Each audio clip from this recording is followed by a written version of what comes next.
¿Qué tal? Muy buenas tardes, muy buenas noches, dependiendo del horario que nos estén viendo. Agradecemos a toda la gente que nos viene siguiendo por redes sociales Uniendo Fronteras RTV, en Instagram y en Facebook. Bueno, de esta manera empezamos Uniendo Fronteras, como siempre, agradeciendo a toda la gente que nos viene acompañando por los diferentes medios donde se transmite. Le agradecemos a la gente de Granadero de Granadero Baigorria, porque en realidad es el cordón industrial, porque salimos por todos los medios ahí, por Canal 2 del cordón industrial. También agradecemos a la gente de www.LightTV Perú, que también salimos por ese medio.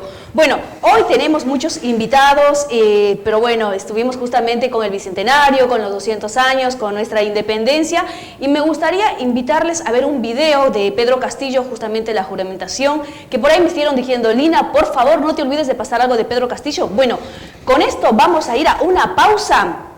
Y en el próximo bloque ya lo tenemos a Mariano Yaquimavicius, que es especialista en política internacional, que vamos a estar haciendo un recorrido por todo lo que tiene que ver con Latinoamérica, así que síganos acompañando, esto recién empieza. Vamos a ver el video y volvemos. Los internacionales, el expresidente Evo Morales entre ellos. José Pedro Castillo Terrones, juro por Dios, por mi familia, por mis hermanas y hermanos peruanos, campesinos, pueblos originarios, ronderos, pescadores, docentes, profesionales, niños, jóvenes y mujeres, que ejerceré el cargo de presidente de la República en el periodo constitucional 2021-2026. Juro por los pueblos del Perú, por un país sin corrupción y por una nueva constitución.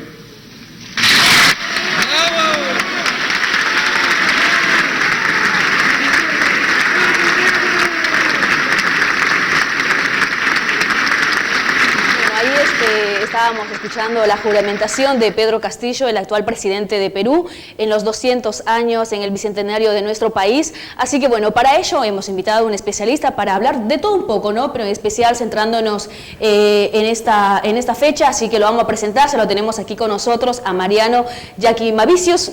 Bueno, Mariano, un gusto que estés aquí con nosotros. Bueno, muchas gracias, Lina, es un gusto para mí y te agradezco mucho la invitación. Bien, Mariano, recién estábamos viendo la juramentación, ¿cómo impacta este triunfo de Pedro Castillo en Latinoamérica? Yo creo que va a tener un impacto muy fuerte y se va a notar con el tiempo cada vez más, porque hasta hace 2 o 3 meses, hasta la primera vuelta electoral, Pedro Castillo era una persona relativamente conocida en Perú y muy desconocida en América Latina. Es recién a partir del balotaje contra Keiko Fujimori que empieza a cobrar un poco más de protagonismo a nivel latinoamericano, y por algunos gestos que ha hecho ya desde su época como candidato y ahora con su juramentación como presidente, uno puede empezar a apreciar que hay alguna simbología que viene ya de otros progresismos de América Latina, pero que tiene una cuota de factor propio, ¿no? De innovación propia y de personalidad del propio Castillo. Cuando recién veíamos que juraba Castillo sobre una nueva constitución, eso recuerda mucho aquel juramento de Chávez cuando inició su gobierno en Venezuela, diciendo que juraba sobre esa moribunda constitución, ¿no? Pero, sin embargo, Castillo es muy inteligente al hacerlo en positivo y no en negativo. Como tantas otras cosas que está haciendo. Yo creo que la gran apuesta es a una reconstrucción institucional de Perú y a una redefinición del sistema político peruano a partir de la sanción de una nueva constitución. Mariano, vos recién trajiste la palabra Venezuela y es uno de los miedos que se inculcó por lo menos en Perú por el tema de que vamos camino a Venezuela, que es un gobierno comunista, que camino a Cuba. ¿Qué nos podés decir de este tema? Personalmente me parece que es una simplificación bastante torpe esa. Entiendo que ningún país se parece demasiado a otro y que si nosotros, digamos, para convertirnos en Cuba o en Venezuela tendríamos que ser cubanos o venezolanos. Y somos argentinos, aquí en Perú son peruanos y cada uno tiene sus particularidades y hay que respetarlas, y me parece que es bastante absurdo esto de convertirte en un calco de un otro. Sí, es más, estuve viendo también las informaciones de los presidentes, como Bolsonaro, que tampoco fue ajeno a ello, claro. Y dijo que, hizo un comentario que con este triunfo camino a la izquierda, Bolivia, que después van a ir muchos argentinos a vivir a Brasil, bueno, haciendo mención por Alberto Fernández, que también estuvo presente en Asunción. Claro, pero bueno, yo creo que hay que seguir atentamente las palabras de uno de los líderes regionales más sabios, y yo recomiendo mucho escuchar, que es José Pepe Mujica, el expresidente de Uruguay, cuando él dice que los progresismos latinoamericanos, digamos, tienen, quizás pertenecen a un mismo género, pero son de distintas especies, son todos diferentes, y a veces, cuando uno no puede percibir matices, el problema no es de los matices, el problema es de uno. Cuando la gente cree que Venezuela, Cuba, Nicaragua es lo mismo, y que Bolivia es lo mismo, y que Argentina es lo mismo, y que Perú va a ser lo mismo, el problema está en el que está mirando, no está sobre el objeto. Lo que quiero decir es, me parece que hay diferencias que son importantes. Y me parece que Pedro Castillo lo que está haciendo es evaluar experiencias que se han dado en América Latina, tomar algunas cosas que le sirven, pero darle una impronta absolutamente, particularmente peruana. Claro, sí. No, aparte él es la mayor representación del pueblo peruano, es la identidad. Bueno, dejamos de lado Perú, nos venimos a Argentina, me gustaría recorrer todos los países de Latinoamérica, pero me quiero centrar también en Argentina por este tema de Mauricio Macri, Bolivia, Argentina, todo este tema de la venta de armas. Me gustaría que también expliques a la gente cómo ha impactado esto en estos dos países. Bueno, evidentemente esto se descubre, y se descubre recién ahora a partir de una investigación que hace el gobierno boliviano, ¿no? Estamos hablando de un envío de gendarmes que fueron con una cantidad de armas y municiones desproporcionada para la finalidad que el gobierno argentino, en aquel momento en manos de Mauricio Macri, había declarado, que era para proteger una embajada. Digamos, hay una desmesura en la cantidad de armas y sobre todo en la cantidad de municiones que se llevaron. ¿El problema cuál es? Es que en los días cercanos a el envío de esas armas a Bolivia, en plena situación del golpe contra Evo Morales, se produjeron dos ataques hacia manifestaciones populares que terminaron con muertos. Entonces, a mí me parece que el hecho en sí es un hecho grave. Quiero también marcar que esta cuestión de las ventas de armas, ¿no?, por debajo de la mesa, no es una cuestión privativa de Mauricio Macri o que solamente ha pasado durante el gobierno de Mauricio Macri. Lo hacen todos los gobiernos del mundo, empezando por Estados Unidos o por Rusia, lo hacen a otras escalas incluso, porque muchas veces trafican con armas, no te voy a decir de destrucción masiva, es algo que sucedió al final de la era soviética, pero sí con armas de grueso calibre, pero hay que saberlo hacer, hay que saberlo hacer bien. ¿Quiero decir yo con esto que está bien, que estoy justificando lo que sucedió? No, de ninguna manera. Sí. Es algo que en la Argentina además tenemos una mala experiencia al respecto durante el gobierno de Carlos Menem, con la venta de armas a Ecuador, claro, y a Croacia. Entonces, me parece que acá va a haber que hacer una investigación y que cada uno asuma las consecuencias. Por lo menos dicen que la justicia boliviana, si en este caso se lo tendría que juzgar a Mauricio Macri, serían 30 años de prisión. Pero bueno, calculo que llegado el tiempo lo decidirán, ¿no? Si lo va a juzgar la justicia argentina, de ser posible, o la justicia boliviana, que lo dudo. Yo tengo mis dudas. Generalmente estos procesos terminan decantando hacia una lectura eminentemente política, y la política empieza a jugar un rol muy fuerte en ese sentido, ¿no? Tanto de quienes están a favor como de quienes están en contra. Por el momento Mauricio Macri no se encuentra en el país. Por las dudas dice... Efectivamente. Por las dudas no voy a Argentina en este momento. Sí, eso es cierto. Bien, ahora sí, también otro tema que ha impactado Latinoamérica es la muerte del presidente de Haití. Una muerte que, acá hay muchísimos haitianos, que de paso le mando saludos a mi compañero de trabajo, Rob Iglesi, que viene siguiendo ese tema. Como dicen, es un país chiquito, quizás no, pero impactado, porque esto no sucede así nomás, que vaya alguien, ingrese y mate a un presidente. No, absolutamente no. Haití es un país duramente castigado en varios sentidos. En primer lugar, es un país que ha sido castigado por sus colonizadores originales, que han sido los franceses, que producto de la independencia le han querido cobrar históricamente una deuda a Haití que le produjo una asfixia económica que dura hasta nuestros días, de una u otra manera. Ha tenido una pobreza sistemática instalada, producto yo creo que en buena medida de pagar, ya no es una deuda económica, sino una deuda, te diría que político-ideológica, con las potencias colonizadoras, porque Haití, hay que recordar, además de ser el segundo país en América que se independizó en 1804, Haití tiene una característica, que fue el único país que se independizó mediante una revolución de esclavos. Sí, sí, sí. Y me parece que hacia el mundo colonial, desde aquel entonces, había que dar una señal de que esto no se iba a permitir tan fácilmente. Entonces, Haití debía ser castigado. Sí, por lo que tengo entendido, aparte, no hay, por ejemplo, como uno puede ver en otros países, que se nota bien marcado quizás las ideologías políticas, por lo que tengo entendido lo que pasa en Haití. Bueno, en Haití además, a lo largo del tiempo se han ido sucediendo otras cosas, ¿no? Que Haití está en un lugar geográfico donde es muy castigado por catástrofes naturales, ¿no? Ha sufrido, y sobre todo en los últimos 10 años, tornados, ciclones, o sea, hay un montón de cosas que exceden incluso todo lo que veníamos diciendo antes, y ha instalado, me parece, en una situación de absoluta precariedad, ha habido gobiernos extremadamente corruptos que no han hecho más que profundizar la crisis del pueblo haitiano.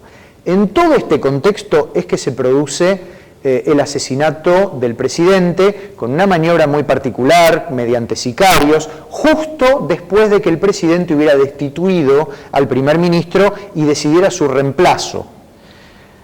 Entonces, hay algunas suspicacias que se abren en torno a quién podría haber sido el autor intelectual de la muerte del presidente. Hasta el momento no se sabe. No se sabe, pero Alina, yo quiero hacer hincapié en otra cosa. Me parece que más allá del asesinato del presidente, que es un hecho grave, gravísimo, me parece que esto sirve para volver a poner a Haití en la agenda de los medios, en la agenda de la opinión pública global. Coincido totalmente, Mariano, porque muchos medios directamente no pasan esta información. Es como que es un pueblo totalmente olvidado. Absolutamente. Por eso nosotros acá de Uniendo Fronteras estamos hablando en este momento de esta situación.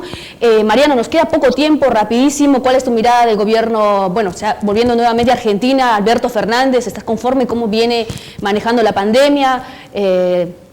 En 2 minutos puede ser, porque ya nos sacan del aire. Es muy difícil, sí, es muy difícil. Yo creo que es muy fácil también ser suspicaz con el diario de ayer, ¿no? Ahora es muy fácil decir, bueno, pero lo que pasa es que el gobierno tendría que haber hecho esto, debería haber hecho lo de más allá o lo otro. Y la realidad es que hoy hay una fatiga, hay un hartazgo respecto de las medidas de aislamiento social, producto de lo que sucedió el año pasado, tiempo durante el cual hubo mucho tiempo de encierro, que provoca mucho cansancio por parte de la población. Y lo otro que me resulta preocupante es la situación económica. Una situación económica que evidentemente es preexistente a la llegada de Alberto Fernández al gobierno, pero que lo que ha hecho la pandemia, no solamente en Argentina, en todos los países, en Perú también, es exponer al máximo todas esas diferencias que eran preexistentes. Entonces, las diferencias sociales, las dificultades económicas, los padecimientos, la falta de justicia social ha quedado más expuesto que nunca, en Argentina y en todos lados.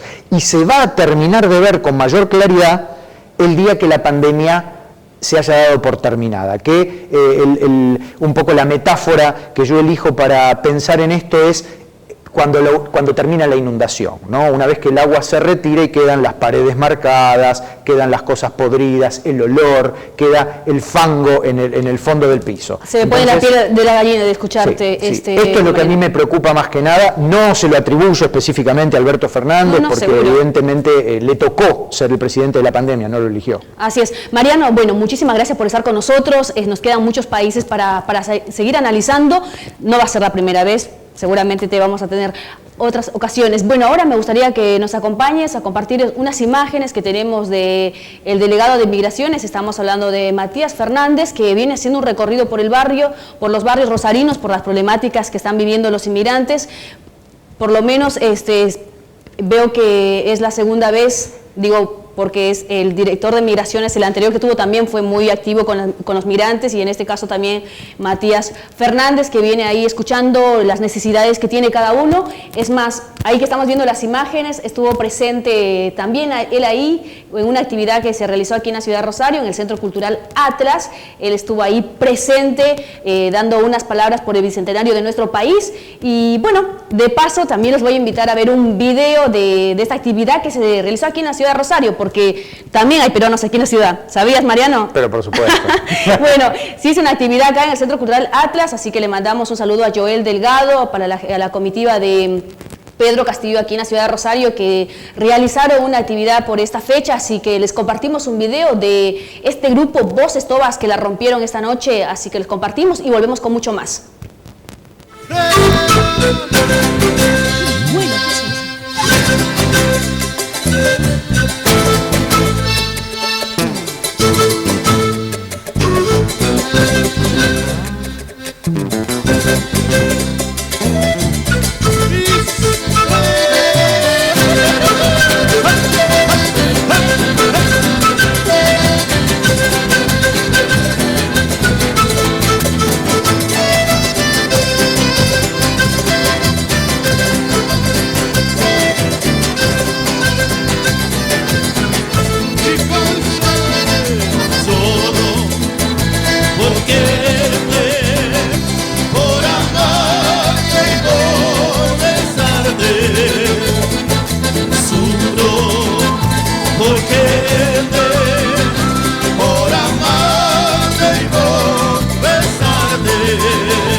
Bueno, ahí estábamos escuchando a este grupo Voces Tobas que estuvieron presentes en esta actividad que se realizó por el Bicentenario de Perú, ahí en el Centro Cultural Atlas. De paso también le volvemos a mandar saludos a Joel Delgado, quien realizó toda esta actividad, y la verdad que muchos artistas estuvieron presentes, pero bueno, elegimos este tema en especial que me gusta tanto. Bueno, de Perú nos vamos a Brasil, nos quedamos aquí en Argentina, ya tenemos una invitada, ella es la presidenta del Centro del Club Argentino Brasileño. Estamos hablando de Elsa Rosito. Elsa, bueno, un gusto tenerte con nosotros. Bueno, muchas gracias, gracias por la invitación.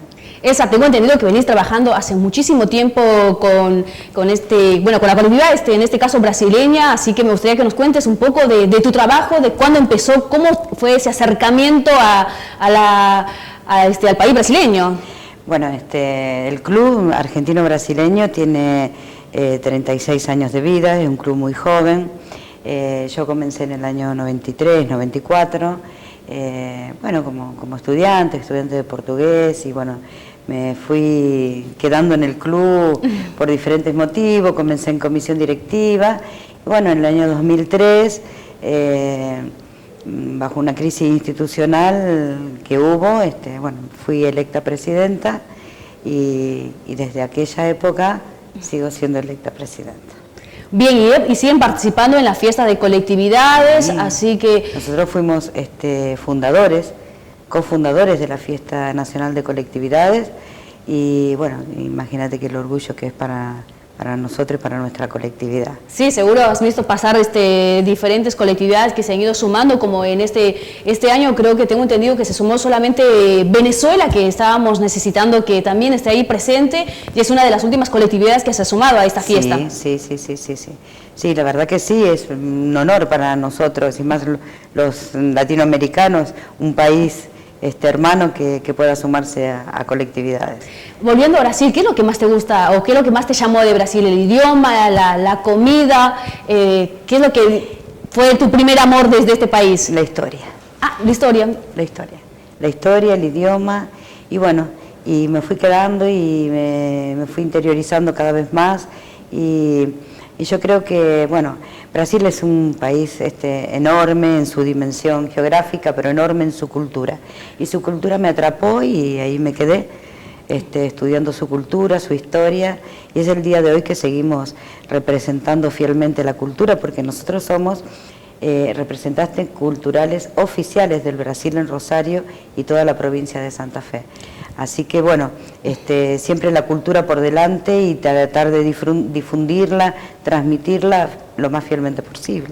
Bien, ¿cómo están trabajando en este contexto de pandemia? ¿Estuvo la noche de colectividades? ¿Ustedes estuvieron participando ahí también? Esta noche de colectividades no hemos participado. Estamos haciendo, bueno, por varios motivos.